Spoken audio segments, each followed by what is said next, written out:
नमस्कार, आप सभी का स्वागत है हमारे चैनल MHRD टीचर में। इस वीडियो में हम बात करेंगे कि DSSB क्या होता है और DSSB में जो टीचर की वैकेंसी आती है PGT टीचर की, पोस्ट ग्रेजुएट टीचर, उसके बारे में हम संपूर्ण जानकारी करेंगे। PGT की क्योंकि वैकेंसी आ गई है, नोटिफिकेशन आउट हो चुका है, 16 जनवरी से इसके फॉर्म भरने स्टार्ट हो चुके हैं। आप इसके ऑफिशियल वेबसाइट पर जाकर इसमें वैकेंसी पद देख सकते हैं, किस सब्जेक्ट में कितने पद हैं। तो हम इसमें जानेंगे योग्यता क्या है, एग्जाम पैटर्न क्या है, ऑनलाइन होता है, ऑफलाइन होता है, सैलरी कितनी मिलती है इसमें, और माइनस मार्किंग रहती है कि नहीं, मेल और फीमेल की वैकेंसी इसमें अलग अलग रहती है, कितनी क्या रहती है उसके बारे में हम समझेंगे। देखो, सबसे पहले तो जो दिल्ली होता है, दिल्ली के अंदर अगर कोई कर्मचारी काम करता है, जो DSSB होता है इनका, दिल्ली सबऑर्डिनेट सिलेक्शन, ऐसा कुछ फुल फॉर्म है, सिलेक्शन बोर्ड। तो ये बोर्ड होता है, ये क्या काम करता है, दिल्ली के अंदर समस्त जो जितनी भर्तियाँ होती हैं उनको कराता है। इसी प्रकार टीचर के अंतर्गत जो वैकेंसी निकलती है, जो PGT टीचर कहते हैं, इसको पोस्ट ग्रेजुएट टीचर, मतलब अगर आप पोस्ट ग्रेजुएट टीचर बनते हैं तो आपको 11th और 12th के बच्चों को पढ़ाना पड़ेगा। तो इस प्रकार की वैकेंसी रहती है। अगर आपको 11th 12th को पढ़ाना है तो इसके लिए क्या योग्यता आपके पास होनी चाहिए, आपके पास मिनिमम योग्यता क्या होनी चाहिए, उसके बारे में हम समझते हैं। देखो, योग्यता है इसमें आपके पास मास्टर्स होनी चाहिए, मतलब PG होनी चाहिए, पोस्ट ग्रेजुएट होना चाहिए 50% मार्क्स के साथ। आपके पास 50% मार्क्स के साथ पोस्ट ग्रेजुएशन होनी चाहिए, साथ में आपके पास BEd होना चाहिए। ये तो ये मांगते हैं दो चीज़ें, या जो BLEd होता है जिसमें डिग्री प्लस BEd होता है वो भी इसमें शामिल हो जाता है, लेकिन आपके पास PG होना चाहिए। PG जरूरी है, BEd भी मांगते हैं। लेकिन एक कंडीशन और रहती है, अगर आपके पास BEd नहीं है तब क्या कंडीशन रहती है, अगर आपने 12th में, ग्रेजुएशन में, UG बोलते हैं जिसको, प्लस PG में, अगर आपने तीनों में 60% से ऊपर बनाई है, अगर फर्स्ट डिवीजन आप पास हुए हैं, तब इस कंडीशन में आपके पास BEd नहीं है, तब भी आप इसका फॉर्म भर सकते हैं, इसमें अप्लाई कर सकते हैं। और जब आपकी नौकरी लग जाती है तब उसके बाद आप सरकार BEd कराती है तब आप BEd कर सकते हैं। एक कंडीशन ये रहती है। अगर आप एक थर्ड कंडीशन रहती है, अगर आपने PG किया है और PG के साथ में अगर आपने PhD भी कर लिया है, तब उस कंडीशन में अगर आपके पास BEd नहीं है तब भी आप इसका फॉर्म भर सकते हैं, फिर बाद में आप BEd कर सकते हैं। तो 3 कंडीशन होती हैं, या तो आप PG 50% के साथ पास हों और BEd भी हों। इसके एग्जाम पैटर्न के बारे में भी हम समझेंगे, क्या एग्जाम पैटर्न रहता है, कैसे क्या आता है।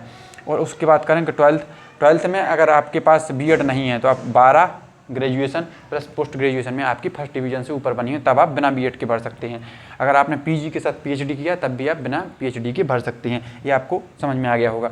अब समझते हैं एग्जाम पैटर्न इसमें आता क्या है। इसमें बहुत ही इंटरेस्टिंग रहता है इसका जो एग्जाम पैटर्न रहता है। इसके एग्जाम पैटर्न में क्या रहता है कि 2 भाग में बांट देते हैं PG का, 200 नंबर और 100 नंबर इसमें बांटते हैं। ये रहता है हमारा जनरल पार्ट और ये रहता है हमारा सब्जेक्ट का पार्ट। जिस विषय से आपने पोस्ट ग्रेजुएशन की है उसी विषय से आप इसका फॉर्म भर सकते हैं। जैसे अगर आपने पोस्ट ग्रेजुएशन से मैथ से की है तो आप मैथ से इसका फॉर्म भरेंगे। अगर आपने पॉलिटिकल साइंस से या ज्योग्राफी से या हिस्ट्री से, जिस विषय से आपने पोस्ट ग्रेजुएशन की है उसी विषय से आप इसका फॉर्म भर सकते हैं। तो 200 क्वेश्चन हैं, तो हमारे जैसे पोस्ट ग्रेजुएशन अगर आपने हिस्ट्री से की है तो 200 क्वेश्चन हमारे हिस्ट्री के आएंगे। और जो 100 क्वेश्चन है इसमें हमारी 20 नंबर की मैथ आएगी, 20 नंबर की हमारी रीजनिंग आएगी, 20 नंबर की हिंदी आएगी और 20 नंबर की इंग्लिश आएगी और 20 नंबर की GK एंड GS आएगी। तो ये ऐसा रहता है, 20-20 नंबर के हमारे बटे रहते हैं, math, reasoning, Hindi, English, GK and GS। ठीक है। इसमें एक इंटरेस्टिंग चीज़ क्या रहती है कि जब हम इसका पेपर देते हैं इसमें 1/4 की माइनस मार्किंग रहती है। इसमें लिखा हुआ है माइनस मार्किंग 1/4 की रहेगी। इसमें क्या रहता है कि जब 20 क्वेश्चन आपको मिलेंगे, कंप्यूटर ऑनलाइन पेपर होता है तो ऑनलाइन मोड में पेपर होगा, जब आपके सामने 20 क्वेश्चन खुल जाएंगे तो आप इनको 20 क्वेश्चन के बाद अगर आप नेक्स्ट 20 पर जाना चाहते हैं, जैसे आप मैथ के खुले, आप रीजनिंग पर जाना चाहते हैं तो आपको इसको सबमिट करना पड़ेगा। अगर आप इसको सबमिट नहीं करते हैं तब आप नेक्स्ट पर नहीं जा सकते हैं। अगर आप इसको एक बार सबमिट कर देते हैं 20 क्वेश्चन को तो फिर आप दोबारा इसको नहीं खोल पाएंगे। एक बार आपने सबमिट कर दिया तो इसको आप रिव्यू नहीं कर सकते हैं दोबारा में, एक बार में आप टिक करिएगा। आप ऐसा नहीं कर सकते हैं कि पहले मैं जो खुल गया उसको आपको अटेम्प्ट करना पड़ेगा। अगर मैथ खुल गई तो फिर आप रीजनिंग पर नहीं जा सकते, आपको मैथ ही शुरुआत में करना पड़ेगा। ये सिस्टम रहता है इसमें। तो मैथ फिर इसी प्रकार जो यूनिट इसमें रहती है, इसी प्रकार इसमें भी 20-20 के सेक्शन बने रहते हैं कि आप एक सेक्शन आप करते जाइए फिर आगे बढ़ते जाइए। इसमें लगभग पूरे 10 भागों में इसको बांटा जाएगा। इसमें 5 भागों में फर्स्ट पार्ट बांटा जाएगा, इसी प्रकार 10 भागों में इसका सेकंड पार्ट बांटा जाएगा। तो 20-20 के ऐसे सेक्शन बनेंगे। जैसे आप फर्स्ट पार्ट को सबमिट करते जाएंगे आप आगे बढ़ते जाएंगे। इस प्रकार का होता है। ऑनलाइन होता है पूरा पेपर और इसमें 3 घंटे का समय की बात करें तो 3 घंटा आपको मिलेगा पोस्ट ग्रेजुएट टीचर में। 3 घंटे का समय, तो समय तो पर्याप्त रहता है। जैसे मैथ वालों के लिए समय की दिक्कत होने लगती है। बाकी अगर आप हिस्ट्री, ज्योग्राफी, पॉलिटी, इकोनॉमी, अगर सब्जेक्ट से हैं, इकोनॉमिक्स वगैरह से, तब आपको टाइम की दिक्कत नहीं होगी। और इसमें सब्जेक्ट की बात करें सब्जेक्ट के 200 क्वेश्चन आएंगे। आपको एग्जाम पैटर्न समझ में आ गया होगा। 1/4 की माइनस मार्किंग रहती है। ये हमारे जनरल पार्ट होते हैं। अगर आप टीजीटी का देंगे या पीजीटी का होंगे, सभी में यही सब्जेक्ट आते हैं। पीजीटी में यही सब्जेक्ट आते हैं, लेकिन टीजीटी में जो हमारा सब्जेक्ट होता है वो 100 नंबर का आता है, लेकिन पीजीटी में हमारा सब्जेक्ट 200 नंबर का आता है। इसमें कोई भी इंटरव्यू नहीं रहता है, सिर्फ आप एक एग्जाम, कोई भी टेट नहीं लगता है, कोई सुपर टेट नहीं लगता है। एक बार और बता दें, ना इसमें टेट लगता है ना सी टेट लगता है, कुछ नहीं लगता है। इसमें किसी चीज़ की ज़रूरत नहीं होती है। सिर्फ आपको योग्यता जो होनी चाहिए, पीजी होना चाहिए प्लस बीएड होना चाहिए। पीजी प्लस बीएड अगर ये आपके पास है तो आपको इसका फॉर्म भर सकते हैं, ठीक है। और टेट सीटेट किसी की ज़रूरत नहीं होती है। डीएलएड नहीं लगता है इसमें। पोस्ट ग्रेजुएट टीचर में आपको समझ में आ गया होगा, और किसी भी चीज़ की ज़रूरत नहीं। सिर्फ एक एग्जाम के माध्यम से आप पोस्ट ग्रेजुएट टीचर बन सकते हैं। ये पेपर हमारा ऑनलाइन ही होगा, और इसमें हो सकता है कि दिल्ली में ही सेंटर जहाँ तक होने की संभावना है, तो दिल्ली में इसका सेंटर रहेगा। आपको दिल्ली जाना पड़ेगा। अब बात करते हैं इसकी सैलरी की। सैलरी क्या रहने वाली है, तो सैलरी इसकी लगभग 47,500 इसका बेसिक पे रहता है। अगर 47,500 बेसिक पे है, जो वर्तमान में डीए चल रहा है 50%, इसमें 50% महंगाई भत्ता जोड़ेगा, तो इसका आधा आप मान के चलिए 20 और 3 23-24 हज़ार के आसपास इसका 53% है। सेंट्रल का तो 53% है, तो आपके 24-25 हज़ार के आसपास इसमें आपका महंगाई भत्ता जोड़ेगा। तो 5, 7, 4, 11, 4, 2, 6, 1, 7 इतना आपको मिलेगा। और करीब आपको 10 से 12 हज़ार रुपये, 71, 10, 81, 82 हज़ार रुपये आपका इसमें हाउस, कुछ 10,000, 12,000 हाउस रेंट भी मिल जाएगा इसमें। 10 से 12 हज़ार रुपये इसमें हाउस रेंट, HRA जिसको बोलते हैं, वो भी मिलेगा। तो आपकी 82 हज़ार हो गई। फिर कुछ और अलाउंस मिल जाते हैं आपको, तो आपकी 85 हज़ार आपको हाथ, ये पूरी आपकी सैलरी बन जाती है। फिर उसमें कुछ एनपीएस भी कटता है, 10% एनपीएस कटता है।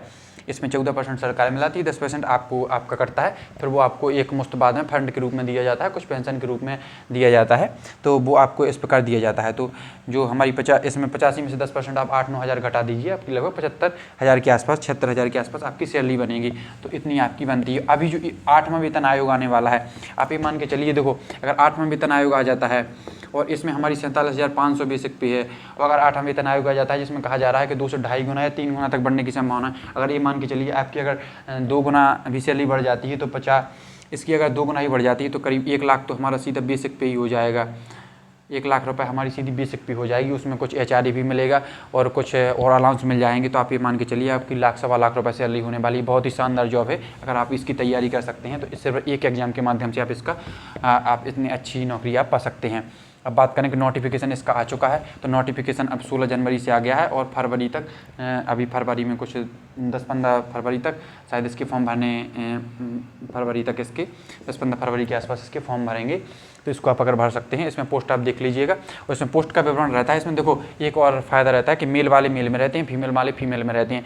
फीमेल चाहें तो मेल कैटेगरी से फॉर्म भर सकती हैं, और वो लेकिन अगर अपनी कैटेगरी में भरना चाहें तो अपनी कैटेगरी में भर सकती हैं। और उसमें रिजर्वेशन दिया हुआ है। नोटिफिकेशन को आप पढ़ सकते हैं, सरकारी रिजल्ट से भी आप इसको डाउनलोड कर सकते हैं। डाउनलोड कर लीजिएगा। आप अपने सब्जेक्ट में अपने पद भी देख सकते हैं कि सब्जेक्ट में कितने पद हैं, तो आपको समझ में आ जाएगा। माइनस मार्किंग का आपको समझ में आ गया हो, पूरा आपको जानकारी समझ में आ गई हो। देखो पीजीटी की अगर आप तैयारी करते हैं तो इसके साथ में आपकी किसी भी स्टेट में अगर पीजीटी देना चाहें, अगर यूपी में पीजीटी देना चाहें या किसी भी स्टेट में पीजीटी देना चाहें तो आप दे सकते हैं। उसकी तैयारी लगभग सेम लेवल की हो जाती है। आपको एक सा पढ़ना पड़ता है, कुछ एक्स्ट्रा नहीं पढ़ना पढ़ता है। वहीं बात करें कि यूजीसी नेट की, इसके माध्यम से अगर आपके पास पोस्ट ग्रेजुएशन है तो आप यूजीसी नेट का एक पेपर होता है उसको दे सकते हैं। यूजीसी नेट पास करने के बाद, अगर यूजीसी नेट आपने पास कर लिया, उसके बाद असिस्टेंट प्रोफेसर की वैकेंसी निकलती है। तो अगर असिस्टेंट प्रोफेसर आप बनना चाहते हैं तो अगर आप असिस्टेंट प्रोफेसर बनना चाहते हैं तो इसी सब्जेक्ट के माध्यम से, अगर आपने एक बार सब्जेक्ट कंप्लीट कर लिया अपना, जिस सब्जेक्ट से आप पढ़ना चाहते हैं, अगर अच्छे से पढ़ लिया तो उसके बाद आप एक पेपर दीजिए यूजीसी नेट, उसमें ही वही सब आता है। और फिर असिस्टेंट प्रोफेसर के पेपर में भी वही सब आता है। इसमें इंटरव्यू हालांकि होता है, तो इंटरव्यू के माध्यम से आप इसमें सेलेक्ट हो सकते हैं, लेकिन बहुत ज़्यादा ऐसा नहीं है, बहुत ही कम वेटेज रहता है। तो आप इसमें भी असिस्टेंट प्रोफेसर भी बन सकते हैं। आप इस सब्जेक्ट आप कवर करने के माध्यम से। इसका असिस्टेंट प्रोफेसर का बेसिक पे करीब 57,000 के आसपास रहता है। तो 57,000 की आप मान के चलिए कितनी सैलरी बढ़ जाती है। अगर 8वां वेतन आयोग लगता है तो बहुत ही शानदार जॉब है प्रोफेसर की, आप जानते ही सभी लोग हैं।